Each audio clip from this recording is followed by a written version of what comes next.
So we wanted to start the school, at least get year one in, so that it could serve as the foundations for what's going to come, inshallah, for that longer term vision.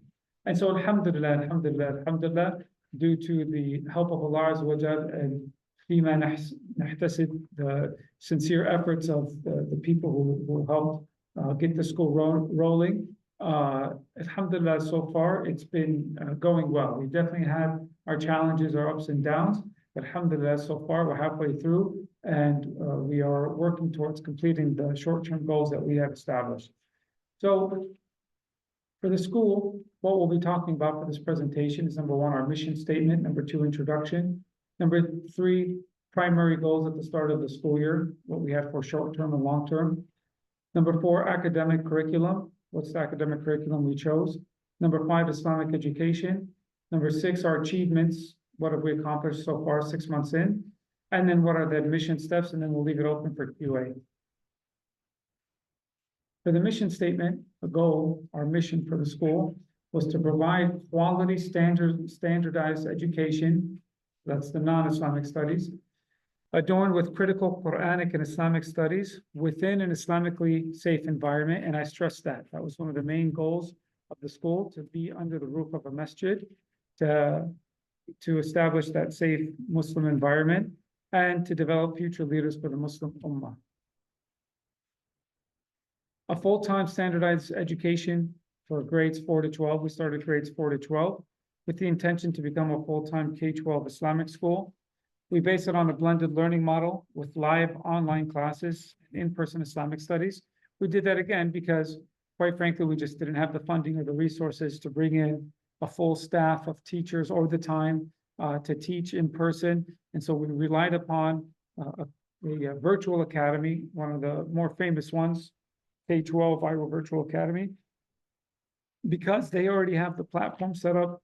They already have live classes that students have to attend. They send you textbooks, et cetera, et cetera. So at least they took care of most of the work on that end. And then our main concern was to provide proctors to make sure that the students are staying on task, and also tutors to help out to ease the workload on the students, but also for the parents. But we wanted, where we could control it more, we wanted to have in person. So in Islamic studies, Arabic, the Quran, that we wanted to be in person.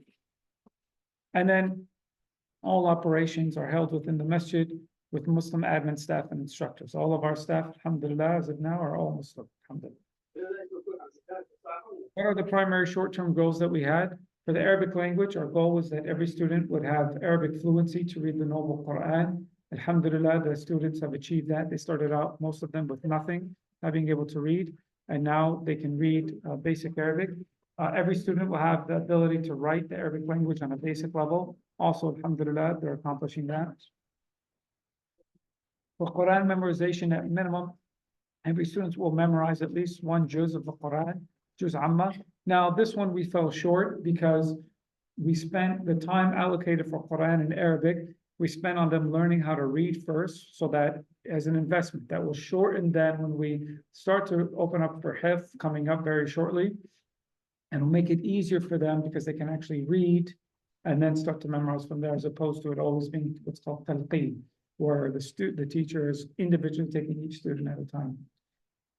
Islamic fundamentals, we focus on the two most important topics in Islam, Aqidah and Fiqh. And for Islamic Aqidah, we spent a lot of time on the introduction. We're still actually in the introduction and knowing the basics. And I'll show you a sample of what we learned of Aqidah. And also, first level will be dealing with, each level will be dealing with the Arkan of Iman. The first level will be dealing with belief in Allah Azza wa Jal, and then we'll progress from there, belief in the angels, belief in the afterlife, et cetera, et cetera.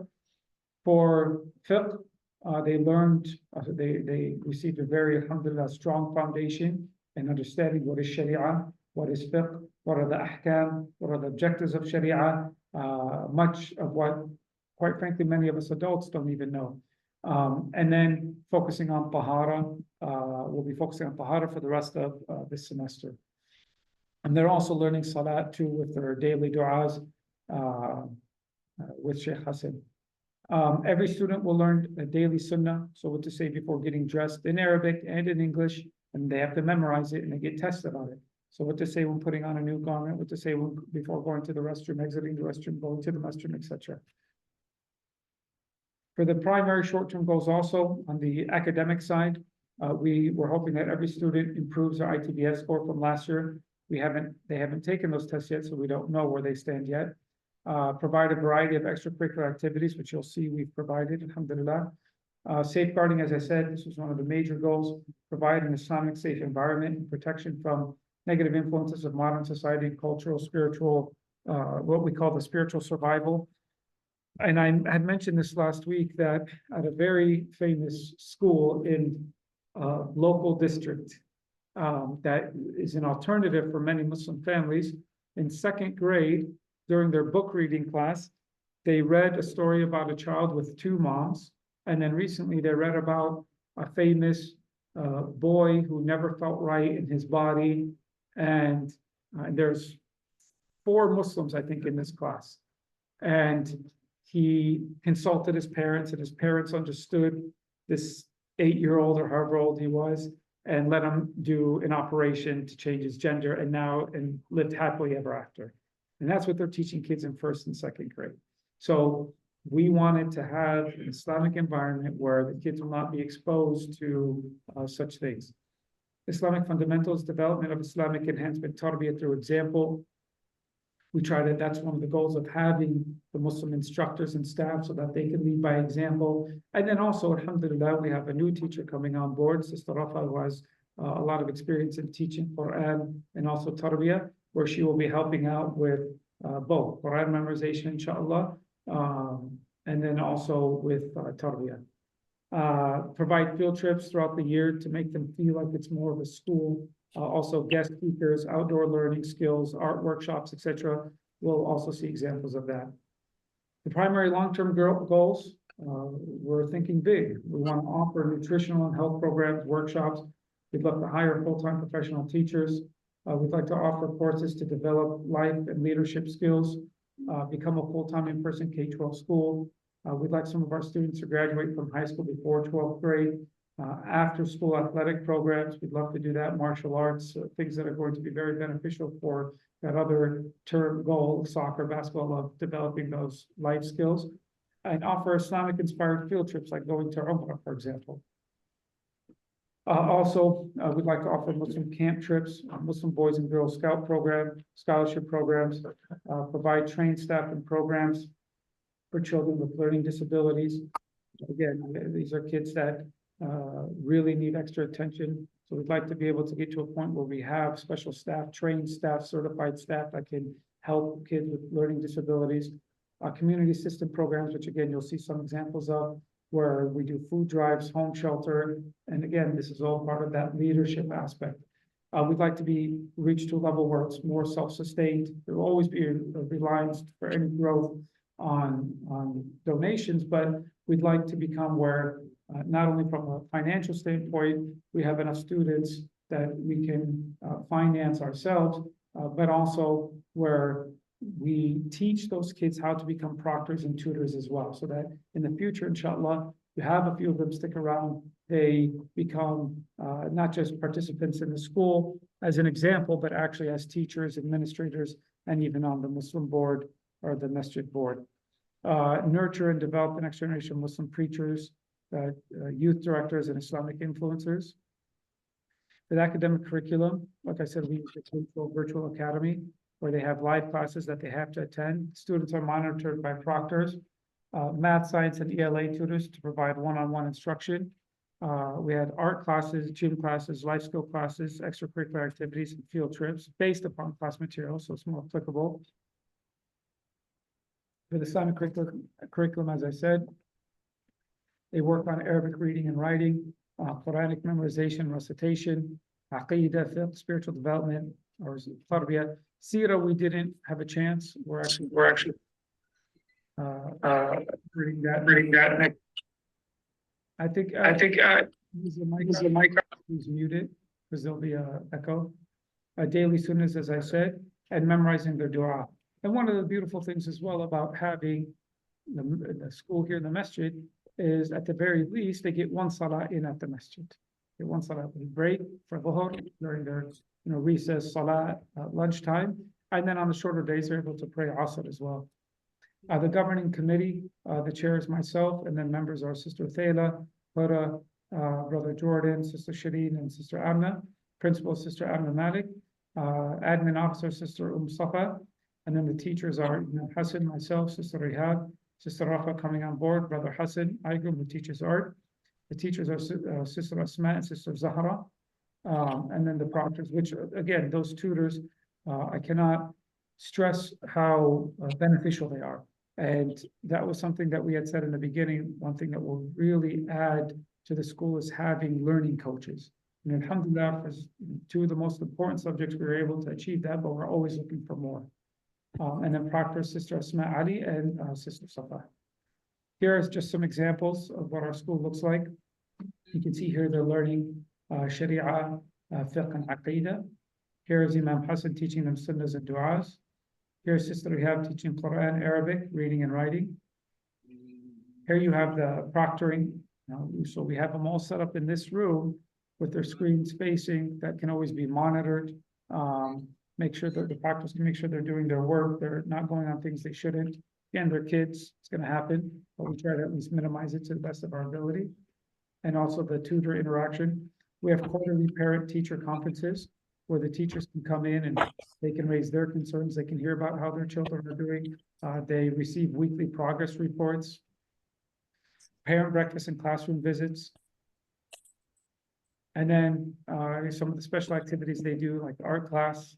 You can see them here, the work on different concepts of art, calligraphy, learning Islamic or Arabic calligraphy. They did a fabric painting with Sister Asi and Sister Ruqayya. They made slime with Sister Nuha one day. Gym class, pick a ball, basketball, soccer, keep them active, play outside when the weather's nice. The life skill classes, they did an outdoor survival and camping skill class with myself and my brother. You can see him there in the camouflage, lighting fire, how to set up a tent. Technology classes. Here, there was Brother Jordan learning the harms of using free Wi-Fi by a cybersecurity expert, Mr. Jordan. Baking class, I know they love that one. And here you see they're learning about dangerous poisonous plants outside to avoid. Here's a cooking class with Brother man who owns a restaurant here in town. Service projects, here's assembling, you see them assembling brown bag lunches for the local homeless shelter. Field trips, we took them to bowling and games at spare time. They visited the Mother Mosque and got a historical lesson on the Mother Mosque. There they went to a trampoline park, art museum, because it was, especially for their art class. For extracurriculars, they had a presentation on the world of insects, marine life by Sister Nuha. And then these are our brave students, mashallah, may Allah Azza wa Jalla reward them and raise them in high levels. A lot of them made a big sacrifice, especially switching from a public school, not all of them, but from switching from public school to this type of school, this experimental school. And alhamdulillah, they've all become like a close family, and they fight like a close family of brothers and sisters as well sometimes. But at the very least, alhamdulillah, if you see what they've learned, even in the Islamic studies class, I was very impressed when I tested them, and they all got A's. So that is, and this is so also to give it more of a school environment. I had school pictures, but they went and did individual pictures and then as a group, and then parents can order them.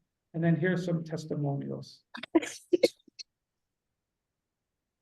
My name is Lena. I'm a sixth grader at ICCRA Academy, and I like ICCRA Academy because I can learn different things here than I could at public school.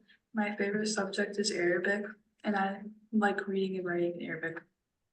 Assalamu alaikum. My name is Jannah, and I'm a fourth grader at the ICCR Academy School. And we learn all of the Islamic subjects. One of them are du'as. We do well after the Dhuhr prayer. Imam Hassan is a teacher, and he's a really, really great teacher. And his dua, I like to say, is going inside the masjid. أعوذ بالله العظيم وبوجهه الكريم وسلطانه القديم من الشيطان الرجيم. بسم الله والصلاة والسلام على رسول الله. اللهم افتح لي أبواب رحمتك. I'm a student here at ICCRA Academy, and it's different here than from the public schools because I get to learn Islamic subjects, including Arabic, reading and writing, words from Imam Hassan, and Aqidah, fiqh from Dr. Tarek. And Dr. Tarek is an amazing teacher here at his classes. And then here's some voices from some of the parents. I would want to tell you that as a parent of a kid who was in public school still there, wallahi, we struggled. We struggled that, it felt like we were throwing our children in the regular schools where they teach them everything, but, achieving academically, as well as this, everything is way far from our beliefs. It felt like it's against our beliefs. I do remember that in the last school years, we made the decision that that's it, we're homeschooling. Training, and the training in the Islamic school is different from all of religion training, because when your child is coming here, you will realize that they will come over here with a great deal of respect. They will respect their friends, their family, and the community as a whole. And my reason, my child being in this school, number one is the Quran. That's my first prayer. the Islam school I like a lot because it make our kid to remain on track, to know that they are Muslim and they will always remain as Muslim. And my daughter is so excited to be in the school. Every time she will encourage her sibling and to come to the school. So hopefully next year, inshallah, we'll have maybe 2 or 3 kids coming to the school. And I would like to encourage all of our Muslim brothers and sisters to bring their kids to the school, because this will make us to really be able to remain on track as a Muslim, and we're going to be proud of ourselves. There's a lot of Christians and they are proud of their system. We should also be proud of our system as a Muslim. This is also written language. So my advice to the next students that are coming, that they focus and also respect their teacher and know what they came here for, and know their reason why they are here. Yeah. We will be proud of them as they go through the Islamic school. That way we will know that our children will remain Muslim every time, everywhere they go. They're not going to be ashamed of themselves or their religion. That made me to be proud of them. Something. If any of you as a parent is worried about what is going on in the schools, I would absolutely recommend you guys joining the academy. But it is the best system that you can have Oh, here. yeah. No, that's actually the background noise in that video. Okay, so for admission steps, there's a parent and student interview, and then you complete the ICCRA application form, the ICCRA Academy form, and then you enroll in the online school, and then you sign the parent handbook and waiver form, and wait for the acceptance letter. You wait for the acceptance letter after the prohibition period, okay? We also strongly encourage donations, even if you're not going to support the school with having a student here, at least support the effort that we're trying to do and donate. And one of the easiest ways to donate is, I'll pull it up, inshallah. Actually, once we get to the QA, I'll pull it up. you can, there's a QR code, or you can just go to the ICCR's website. And under donations, you'll see under the drop box for this school to donate for. Okay, and part of the presentation as well is that we will have a presentation on what the virtual academy that we're using looks like. And then also, I'll just briefly show you an example of what, you know, the kids are learning in what they've learned and what they're learning in Islamic studies. So here for fifth, we took an introduction to Sharia, and indeed. Oh, okay. Do I have to do a new share?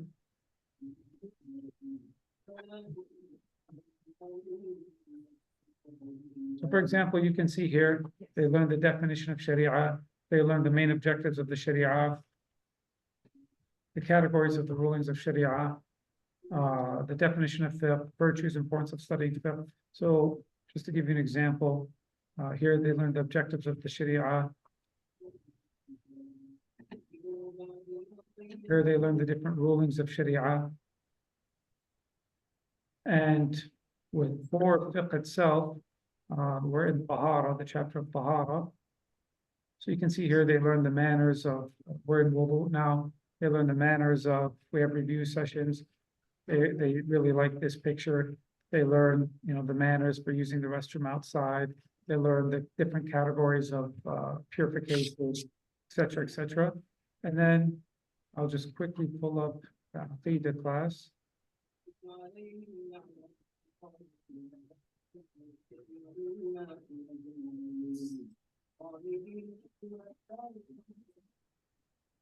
From Aqidah, they learn the definition of Aqidah.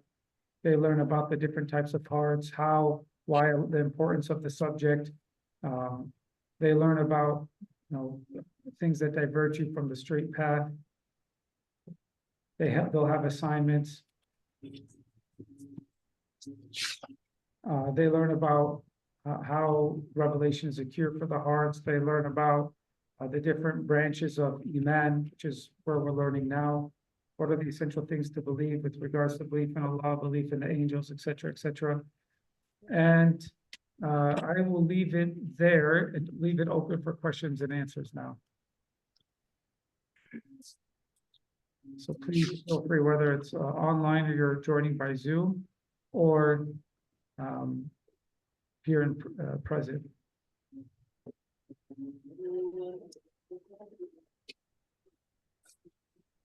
And this is, like I said, the QR code that you can scan.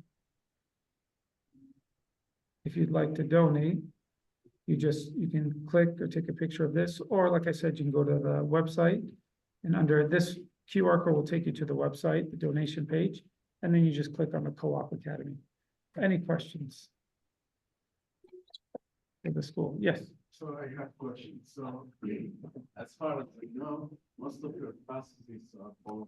Yes, that for the non-Islamic studies, Yeah. correct, yeah. So I was wondering if the reason use it to make sure that this is watching the classes, understanding, Yeah. I'm not talking about the burden or the Islam. Right. I'm talking about the other classes. Yeah, So what's the reason you would use it to make sure that it's learning and learning process? very good. So the main mechanism while they're here under R is that's why we have the proctors. Proctors are going around making sure they're attending their live classes, making sure they're actually doing their work. And then the tutors are assisting with their subjects. But the parents still have the responsibility, because it's an online school, to make sure that when they get their progress reports, make sure log in, make sure that they've completed their assignments and everything. But that's how we monitor them. Do you have like this, that's you're gonna make it for them in these classes? No, the virtual academy itself does the tests. So they're in online school, from the assignments they assign to the pop quizzes, the exams, everything. That's all on the virtual academy that they do. Yeah, but my concern is maybe my kid, my son is here, but he's not working at least maybe. Yeah, that's where the proctors then make sure that they're doing, and I think when Sister Amna gives you the presentation on what the platform looks like, it'll be clear as well. Any other questions? there any questions online?